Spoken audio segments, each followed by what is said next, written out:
Okay, good to go. I'm going to pass this on to Richard because I said I was too busy to organize anything. So he said he was more organized than me. So I'll put it over to you for now. Okay, so hi everyone. Two things before I start. First, my Teams collapsed just before we met, so I don't know how this will turn out. And second, once we decide to make iBand meetings, we also talked that it would be nice to make kind of summary each year, and I volunteered for that one because it's only half of the year, so I have half of the work to make this last meeting of the year. So we just began in this year. So 2021 in June we have first meeting, and now we have the last one. And I hope that you can see the presentation. So we actually have a few things to talk about. And first, it's just to remind you that we have one general meeting to start everything, to initialize this network. And later on, unfortunately, we had kind of long break for entire summer. And we have a very nice presentation on general perspective on blue intensity by Jesper. And some time later, Karen shared with us her perspective on blue intensity application in United States on dendroclimatology. And now we are in the last meeting, so for something new which just started, I think it's not bad frequency of the meetings. We have web page, thanks to Margot, and this is kind of important because we share every material there, information about calendar, about events, recordings of the events, and also some information about recent publications. And which is kind of nice surprise with that we have 93 registered members. So when you want to get the info, I mean, actually you know this, but when you share information about iBand, you should mention that this is the best way to stay updated. And we have this also information to be on the top of everything, that during this year we could enjoy 8 publications which deals with blue intensity. So we started this network with kind of invitation short paper, and we analyzed everything which was published so far in this paper. And this is just to update what happened in 2021, because we stopped our analysis for 2020. So we have 8 publications, quite known names here. And when we try to see what was the topic, of course, the main 6 papers, or 5 papers, sorry, was about dendroclimatology. 2 deals with methods, kind of diving deep in defining blue intensity and relation between blue intensity and density. And 1, surprisingly, about dendroglaciology, which use blue intensity as one of the parameters to reconstruct the activity of the glaciers in Norway. And what's even more interesting, when we check the map, this is the map from the publication, we have new dots, and as you can see, the very interesting and nice thing is that we are kind of leaving Europe, because Europe was kind of center for a long time for this method, and now we have nice publications from Mongolia, from South Africa, from North America, and from Australia. And when we check more carefully, and this I like personally a lot, it's that we are starting to deal with networks.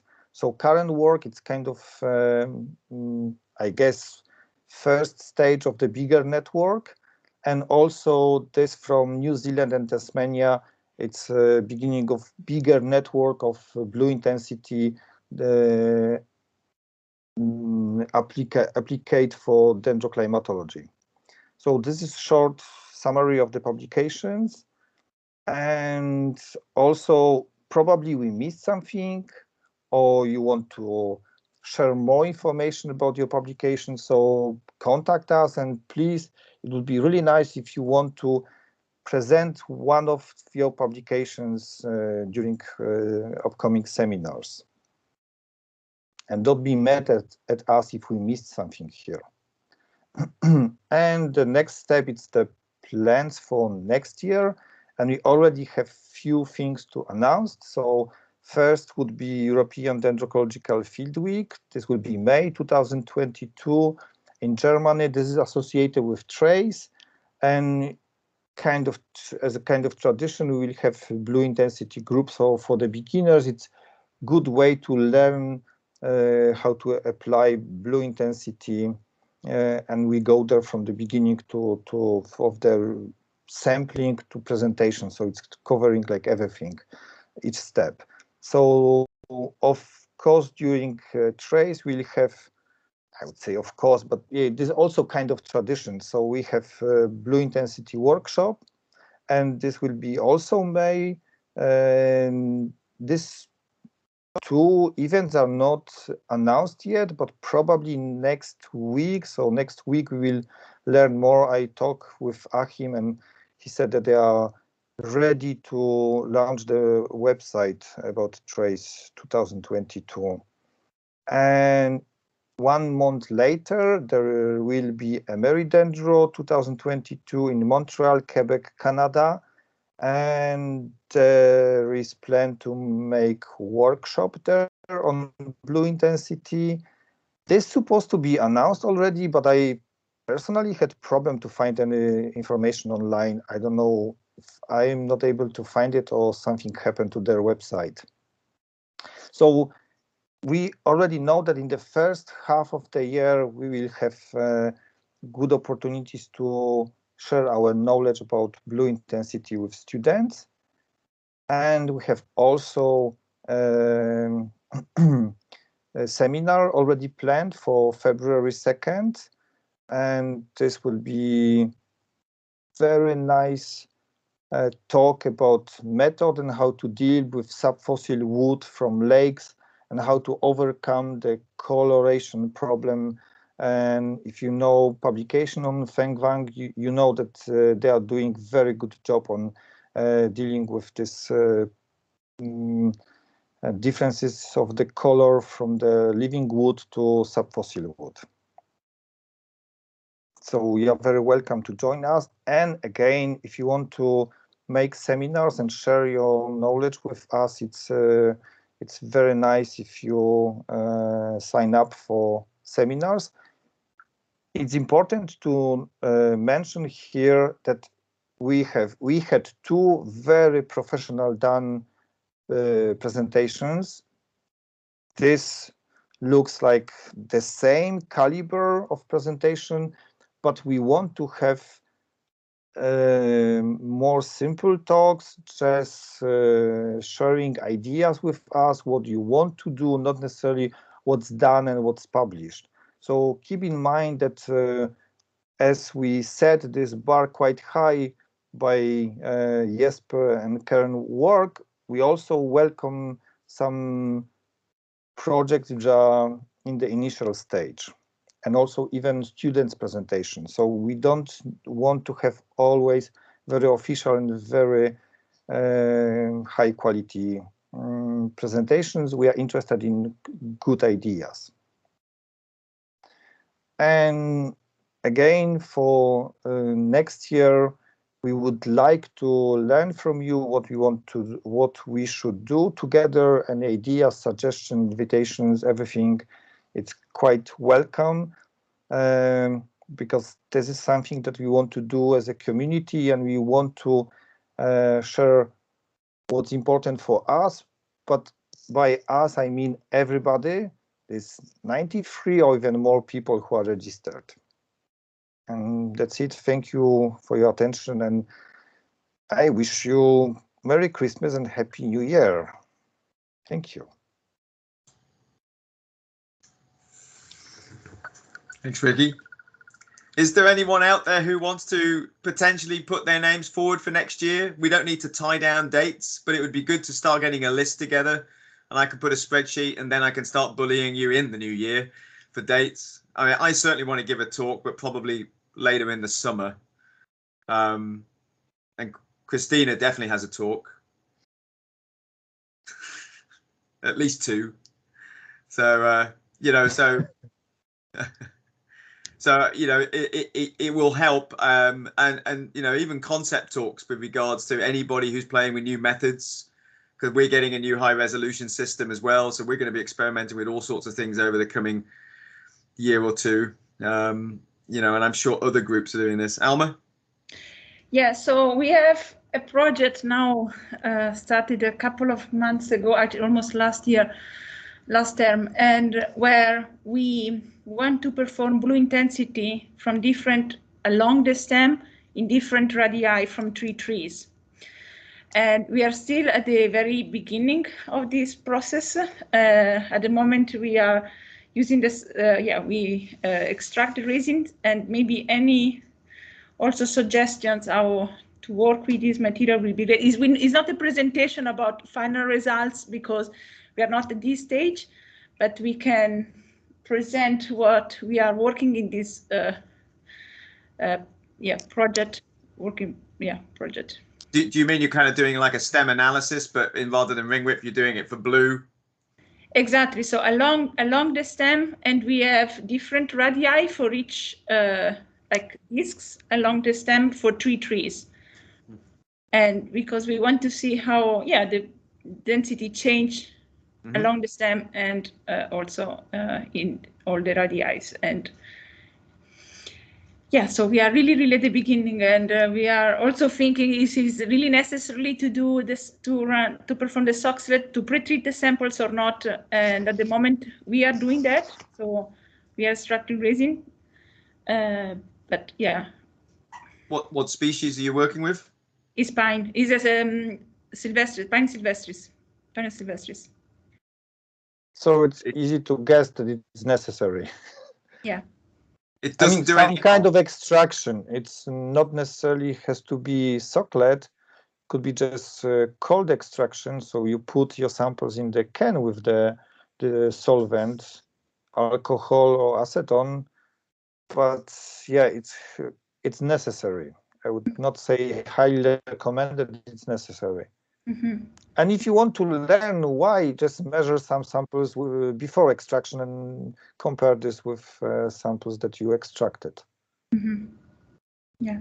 So we are happy to put something together and show, discuss with you all. But as I say, it will not be a presentation with final results. It's just more an open discussion and maybe the problems we are facing. Yeah, I mean, if you can just contact me at any time when you've got to feel you've got enough, and we just put something in the calendar. It's absolutely no problem. I mean, we probably loosely stick with the Wednesdays, but that's not that rigid, to be honest. So we can be very flexible depending on the time of the year. Yeah. Yeah, no problem. Just fire me an email. Okay, thank you. Great. Nacho. Yes, here I am. Yeah, finally, Robert. I would like to propose a seminar about what we are doing with blue in our southern Patagonian species or South American conifers. So we plan with Rob. We have been working for many years. So we are planning to add some dots in the coming year for the map representing where points where blue has been developed in the world. So I would like to show what's the reason why I think we haven't been able to get results published before. Some problems that we have experienced with our species. So I would like to give a presentation. I don't know, in March or April. I don't know let me know. So I can write to Richard and Rob just to find a date. Well, the Ameridendro abstract deadline is January the 8th, so we've got to bullshit something before then. Okay. Based on what we've done. Okay. So, but that might be because theoretically, if we're presenting in June, then before then we can present even the preliminary stuff, what's coming out. Exactly. Yep. Perfect. Thank you. Yeah.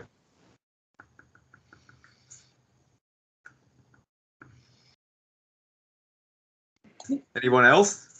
So Christina and I, we are. I mean, excellent. We have two volunteers. Oh, maybe currently working on a little project about investigating the resolution bias in X-ray densitometry, just a subset of the Schweingruber network. And we hope that this will turn out good, and also that it will be very quick. But after that, we want to do something similar with BI, and hopefully very large scale. So we would like to collect data from many collaborators in this network, and we hope that we can maybe talk about that over the summer or in the spring, something. But this is just an idea at the moment. Yeah, I'm not quite sure. I mean, so theoretically through Teams, through the Teams app, which I'm fully aware that not people are using that much, you can communicate to everyone. Is it easier if I just make it periodically, or even put on the website, maybe the website's bad, but that everyone has access to everyone's emails? I don't know. We have laws against that kind of thing in the UK with regards, and I'm a little bit, how do we all communicate? If someone has an idea and say, I want to collaborate, you can use Teams, but then people have to log on to see the message. And I never run Teams, because when Teams is running, I get pinged all the time, because in my university, they're insane with Teams. So I'm in every group on the planet. So there is this sort of community, or maybe like what you've just said, and then we periodically, I send an email and say, yes, but Borkland's interested in hoovering up your data for this purpose, please contact him. Maybe that's the best way. Or we could make Christina and I could make a presentation in the spring and explaining what the results were for the X-ray densitometry, and an initial analysis on the BI that we have, and then we gauge the interests of people who wants to contribute data to a bigger sort of effort, if it works. Yeah, that could be a way forward. But technically also website would be good, so we can make this short announcements, and there will be provided email address as a contact. Yeah. So I mean, we are talking about Jesper because you brought this, but generally this could be good to set up as a kind of rule that we have this information that we can share with everyone. I was wondering whether it might be a good idea to set up something like a forum on the website.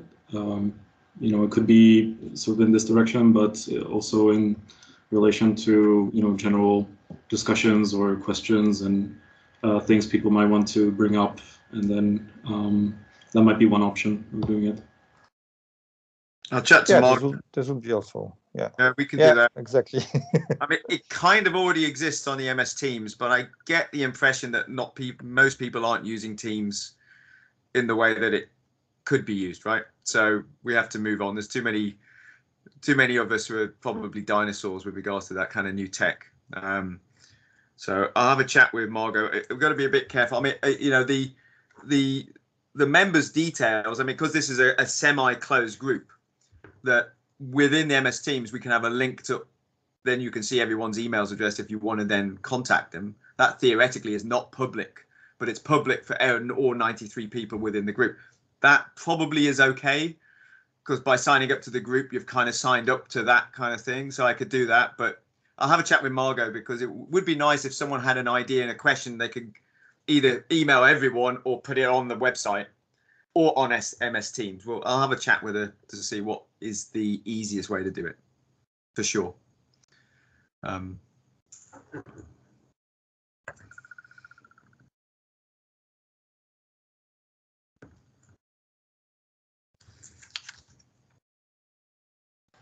Yeah, I just wanted to mention that probably sometime in the first half of next year, I'll probably give a talk as well on, you know, high resolution techniques, bias correction, that sort of thing. And I don't know, I was thinking potentially it might be interesting to also have a discussion about these kinds of issues, but you know, we can work out the details later on. Yeah, I mean, in a way, a lot of us, I think, are working on the resolution issue.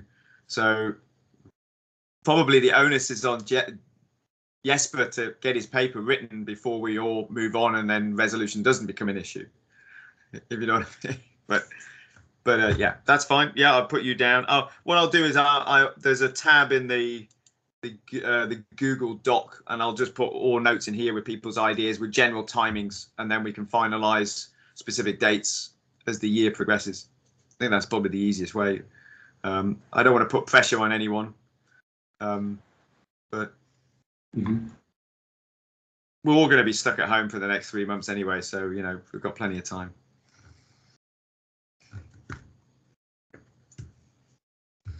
There hasn't been. I noticed that Martin Bridge is here.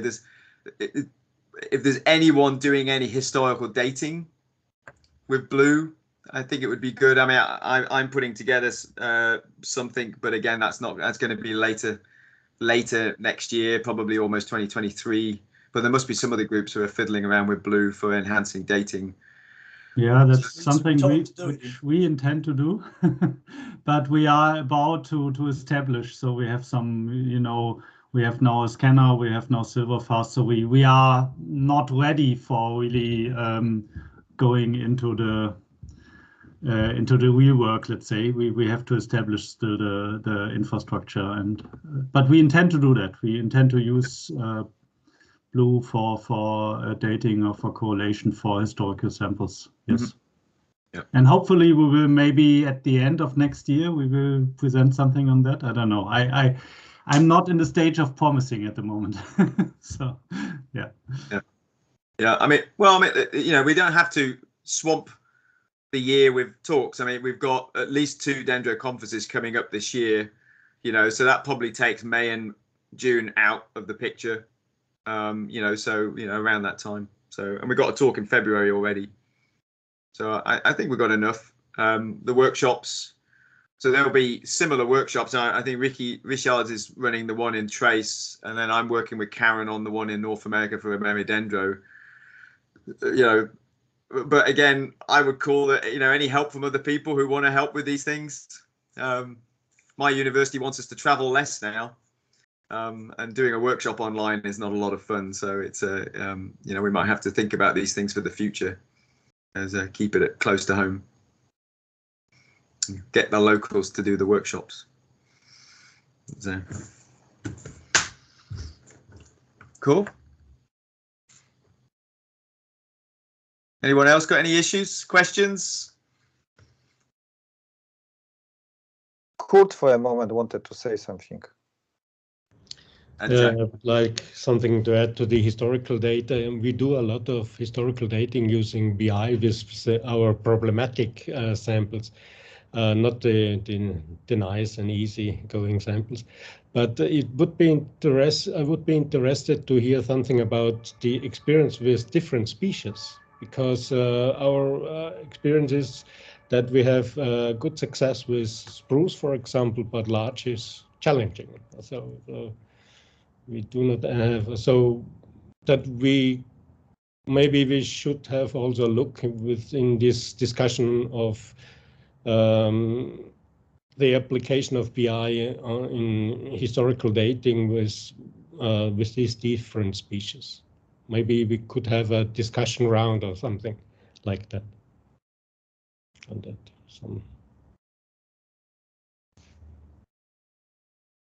Richard, you played around with different species, didn't you, with your dating, or was it all spruce?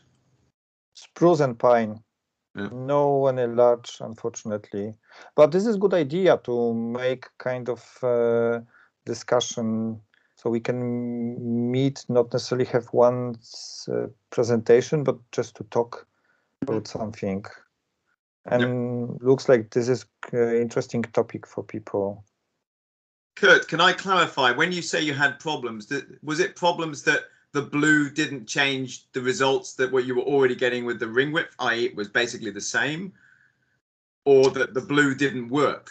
The blue didn't work. So we had better results in part with ring width, and looking on the BI data, it didn't work. But it's different because larch is quite an interesting species, a very sensitive species. So we have to differentiate between high elevation larch and lower elevation larch, and so on. So yeah. So at the moment we do nothing with larch because it's just work, no results. And in this case, for these challenging samples. But the high elevation larch is temperature sensitive, so the blue is. So it's the low elevation material that, as you probably have. So this is what I will be talking about whenever is that we've done all of these. We've got 3 different transects in Scotland going from essentially up a tree line down to sea level. And when you get to the low elevations, then site ecology really starts taking over and messes everything up horribly. It's not just the loss of temperature response. It's actually every site does something different with regards to where at the high elevations, it's just temperature response. Doesn't matter whether the site is a talus slope or a boggy peat, they all do the same thing basically with the blue, really, really nicely. And then you get to the low elevations and every site is doing. So we have a problem in Scotland with dating the low elevation material because of this, I think. So it may be just, you know, I think Christina's paper from Scandinavia was one of very few papers that looked at sort of moisture stress and a blue, blue signal, moisture stress signal. I always assumed that the low elevation blue would behave in some coherent way, but maybe it doesn't, right? It's there might be a sort of wider implications of this sort of observation. So we definitely should have a session on that because that sort of fits in with our observations as well. It just gets very noisy. Yeah. Okay.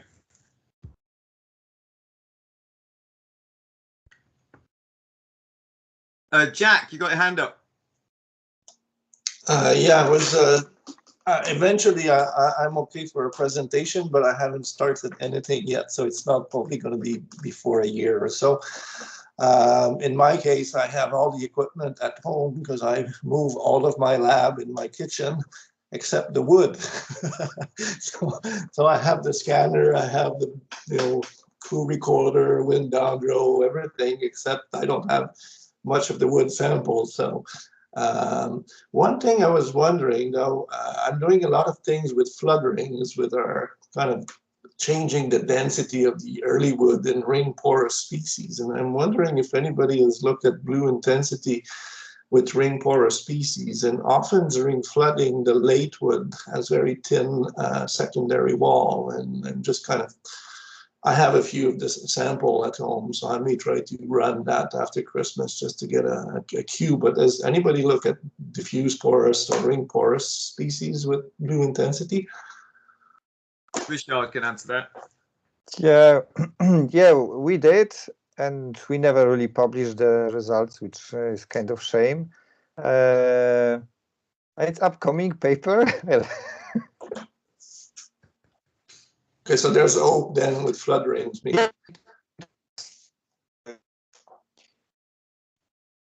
I'm not sure how you could apply this for that, but generally we make some tests, and from all the species that we tested, blue intensity worked. So I can just tell you that it's worth to explore this. So if you want to talk about details, we can contact each other and check what you really want to do with broadleaves. Okay, perfect. Yeah, I mean, I think from the late wood, there's definitely coloration, a color of the late wood. I mean, the early wood's a disaster with the vessels, but I mean, Ricky's work suggested there was something there, you know. And I guess if you're measuring rings using an image, a scanned image, then you just press at the very least, just press that blue button in QRecorder or in WinDendro, what the equivalent is, and then see what the data set shows. I mean, fundamentally, it's not any extra work. And I guess if you've got some anomalous colored ring from a flood event, then it would probably stand out as an anomalous year in the time series, maybe. Or not. Yeah. It's worth to check. Yeah. So that's kind of the, you know, I do lots of stuff with insects and so on. So that's mainly the trials. I don't have millennium chronology, multi-century, a few centuries and so on, but I'm interested in kind of starting to play after Christmas sometime. And eventually I'll be able to get a better impression of what we do. If we, of course, can get back to the lab and get to hire student also. So at the moment, it's pretty dry. Just get the population vaccinated and we can all go back to a normal life. There you go. There's the simple answer.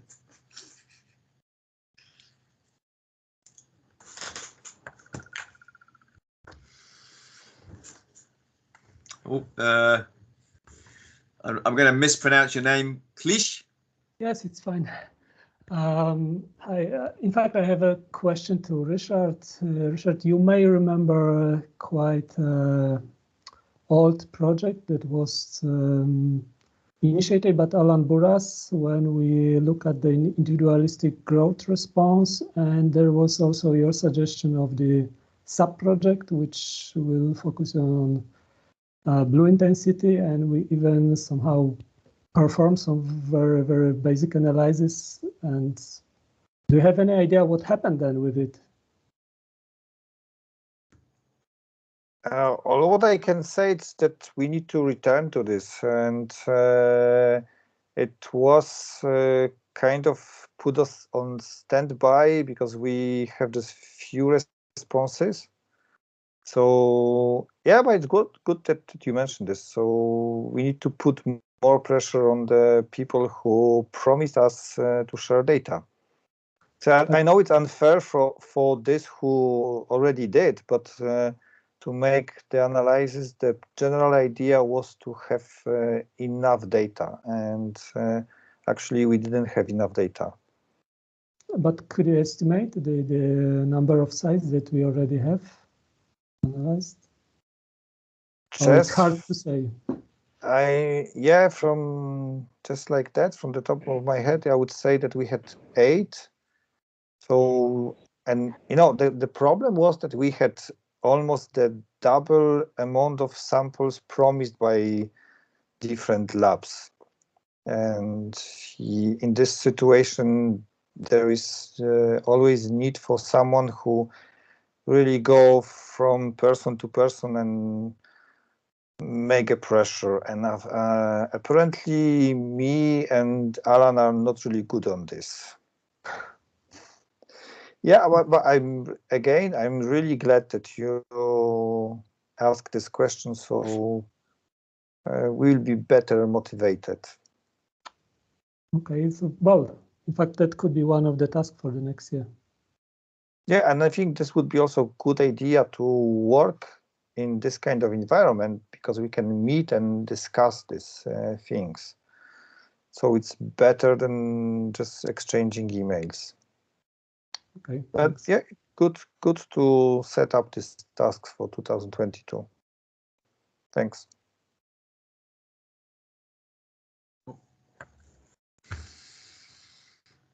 Right. Anyone else got anything else? If not, we can all get back to our marking or our wine or Christmas preparations, whatever is a priority at this time. Wrapping gifts. Or all 3. All 3, yeah. I should have dished out some of my marking. It's all electronic. I could have just send you off sort of 10 PDFs. That would have saved me time. So yeah, I guess thank you, Richard, for putting the summary together. Should we put together some kind of minutes and send around, so we will be all on the same page, or it's not? What I'm going to do is all these ideas I'm going to put on this tab on the Google spreadsheet, and then I have a feeling that within MS Teams, like the website can be accessed through MS Teams because it's internal, then people can then see the spreadsheet with the contact addresses if people want to see it, but then also this kind of to-do list. So I'll work out somewhere. I've taken notes so we don't. If you've semi-promised that you're going to do something, I won't forget. So I've got your names. So, that's in 2023 for me. Yes, no, I have that. Yes, I said late talk 2023. I got it written exactly like that, but only for you. It's a yes, in a future state. Yeah, I mean, I don't know. I'm involved in lots of Blue studies, so I mean, I'm sure there's no shortage of material as we tick through. And some might be more polished for conferences, and then some of them might be in a sort of, oh shit, I don't know what's happening here, nothing's working anymore, and those kind of sessions could be quite good once in a while. Certainly our group, as we sort of do more and more with high resolution, I think we just open up a whole Pandora's box of problems, or maybe it has the answer for everything. Who knows. And then as soon as you start measuring blue on deciduous trees, then then you're just asking for trouble, I think. Yeah. So I guess I wish you all a happy Christmas, Merry New Year, a healthy New Year, and let's hope we get through the next few months relatively unscathed.